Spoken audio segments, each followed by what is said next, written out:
पीले दांत वाली बहू। रंजना कभी ब्रश नहीं करती थी। उसे कितनी बार उसके माँ बाप ने डांटा, लेकिन उसका कोई असर उस पर होता ही नहीं था, जिस कारण से उसके दांत पीले पीले हो जाते हैं। शादी के बाद। अरे बहू, वैसे तो तुझ में कोई कमी नहीं है, पर तेरे दांत इतने पीले कैसे हैं बेटा? कैसे मतलब? कोई सर्जरी थोड़ी ना कराई है। वो तो क्या नाम, मैं ब्रश नहीं करती थी तो पीले हो गए। अब क्या करूं? आप कहें तो लाल करवा लूं या फिर काले? यार ये क्या है, क्यों माँ से लड़ रही हो? लड़ रही हूँ? अरे मैं लड़ रही हूँ या ये बोल रही है कि दांत पीले हैं, पीले।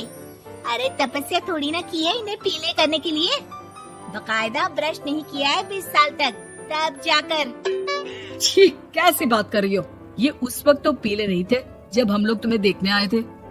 अरे तब साफ करवा लिया होगा डेंटिस्ट के पास जाकर। अब देखो कैसे पीले पीले लग रहे हैं। रंजना सास की तरफ गुस्से से देखती है। फिर शुरू हो गई पीले पीले पीले। अरे पीले तो तब भी थे जब मेरे हाथ का रसगुल्ला उड़ा उड़ा कर खा रही थी और बोल रही थी, लड़की नहीं गुणों का खजाना दे रहे भाई साहब आप। खैर, अब वो लोग करते भी तो क्या करते, पीले दांत वाली बहू पल्ले पड़ी थी तो झेलना तो था ही। एक दिन कीर्तन में रंजना गाना गा रही थी। अरे कमला बहन, माँ का द्वार है, यहाँ तो सब शुद्ध होकर आते हैं, फिर अपनी बहू को ब्रश भी नहीं करवाती तुम। दूर से पीले पीले दांत भक्ति में बाधा उत्पन्न कर रहे हैं। अरे कोई 2 साल के बच्ची थोड़ी ना लेकर आई हूँ मैं बहू बनाकर। अच्छी खासी लड़की है, अरे कैसे करवाऊं ब्रश? ये तो उसे खुद करना चाहिए ना। अब माँ बाप तो इसके जैसे तैसे निपटा दिए, ये नहीं सोचा कि सास कैसे संभालेगी। सास बहू को लेकर घर आ जाती है, लेकिन सोच लेती है कि अब इसे लेकर कहीं नहीं जाएगी। अगले रोज बहू कहती है, अरे क्या हो गया, मंदिर नहीं जाना क्या? कीर्तन का वक्त हो रहा है। मेरी मधुर वाणी से कान्हा जी जागते हैं और सोते हैं। आप तो जानती है ना उनकी भक्ति में कितना मन लगता है मेरा। वो क्या है ना, तबीयत ठीक नहीं लग रही है मेरी, आराम करूंगी मैं। तबीयत ठीक नहीं लग रही? अभी तो मिथुन के गाने पर नाच रही थी आप, और अब बोल रही है कि तबीयत ठीक नहीं लग रही। अरे भक्ति में मन लगा लो सासू माँ, ऊपर जाना है, क्या मुंह दिखाओगी आप? हाँ? सास को बहू की बात पर गुस्सा आ जाता है। मैं क्या मुंह दिखाऊंगी, इसकी चिंता तो ना कर, समझी?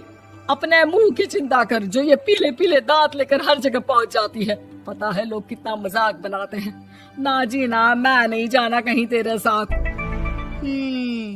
तो ये बात है।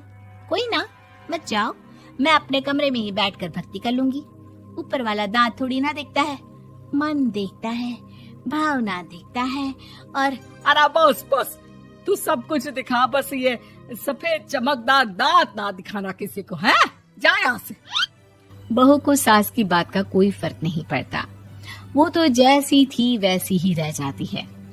सुबह नहाकर किचन में खाना बनाना, फिर खाना खाना, कीर्तन भजन करना और सो जाना। एक दिन, माँ जी मैं सहेली के घर जा रही हूँ, शाम को लेट आऊंगी। हाँ हाँ तो जाना, मैंने कौन सा तेरी आरती करनी है घर पर बैठकर। रंजना सहेली के घर जाती है, जहाँ वो पार्टी में जाने की तैयारी कर रही होती है। अरे शिखा, कहाँ जाने की तैयारी कर रही है? मैं गलत वक्त पर आ गई क्या? अरे नहीं यार, उल्टा सही वक्त पर आ गया। मैंने ये साड़ी और ज्वेलरी निकाली है यार, शाम को इनके ऑफिस की एक पार्टी में जाना है। बताना कैसा लग रहा है ये सब? नहीं यार, इस ड्रेस के साथ तो वो वाली ज्वेलरी अच्छी लगेगी। हाँ हाँ सही बोल रही है, मैंने ध्यान ही नहीं दिया। वैसे तो हमेशा से मस्त फैशन सेंस रखती है। तो बड़ा जाती होगी ना पति के साथ पार्टी में।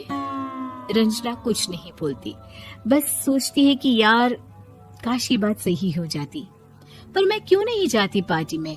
क्या इन लोगों की कोई पार्टी होती नहीं होगी? रंजना घर आती है और रात में पति से सवाल करती है, एक बात बताइए, आप मुझे किसी पार्टी में क्यों नहीं ले जाते? क्या आपके यहाँ ऑफिस में पार्टी नहीं होती? पति बेचारा क्या कहता कि दांत पीले हैं तुम्हारे इसलिए। अरे कोई पार्टी होती नहीं हम लोगों के ऑफिस में, तो कहाँ से लेकर जाऊं? और मार्केट, मॉल, कहीं वीकेंड घूमना, कहीं तो। अरे यार, सारे हफ्ते में एक छुट्टी मिलती है, तो सोचता हूँ कि आराम ही कर लूं। क्यों? रंजना मन मार के रह जाती है। पहले कभी सास के साथ मंदिर जाया करती थी, लेकिन वो भी सास ने ले जाना बंद कर दिया। घर बैठी बैठी रंजना बोर हो जाती है। तभी उसे आइडिया आता है और वो मायके जाने का सोचती है। सासू माँ, 2 दिनों के लिए मम्मी के घर जा रही हूँ। अच्छा ठीक है, आराम से जा। और हाँ, माँ से कुछ अच्छी आदत सीख कर आना कि कैसे शरीर के हर भाग की तरह दांतों की सफाई भी जरूरी होती है, समझी? शुरू हो गई ना आप। वो लोग आपकी तरह नहीं है कि छोटी छोटी बात का बतंगड़ बना दे। उन लोगों के लिए मैं मायने रखती हूँ, ना कि मेरे पीले पीले दांत। रंजना माँ को बिना बताए उन लोगों को सरप्राइज देती है, लेकिन जैसे ही वो दरवाजे पर पहुंचती है, अंदर देखती है कि घर वाले कहीं जा रहे होते हैं। अब माँ, काश रंजना दीदी के दांतों वाली प्रॉब्लम नहीं होती, तो वो भी हम लोगों के साथ चलती ना बुआ जी की बेटी की शादी में। हाँ बेटा, लेकिन अब उसे कौन समझाए कि उसको उसके पीले दांत नहीं दिखते, लेकिन उसके आसपास के लोगों को कितना एम्बैरेसिंग फील कराते हैं। मुझे तो कितनी बार उसके स्कूल की टीचर ने शिकायत की कि उसके साथ कोई लड़की बैठना भी नहीं चाहती, और ना ही कॉलेज में कोई उससे बात करना चाहता था। लेकिन पता नहीं क्यों उसे ये बात समझ में ही नहीं आती।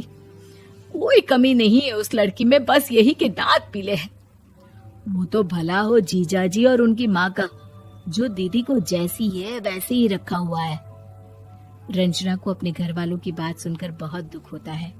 वो सोचती है कि वो क्या करे, लेकिन फिर वो सीधा डेंटिस्ट के पास जाती है, अपने दांत चमकाती है और कसम खाती है कि वो रोज ब्रश करेगी। अरे क्या हो गया?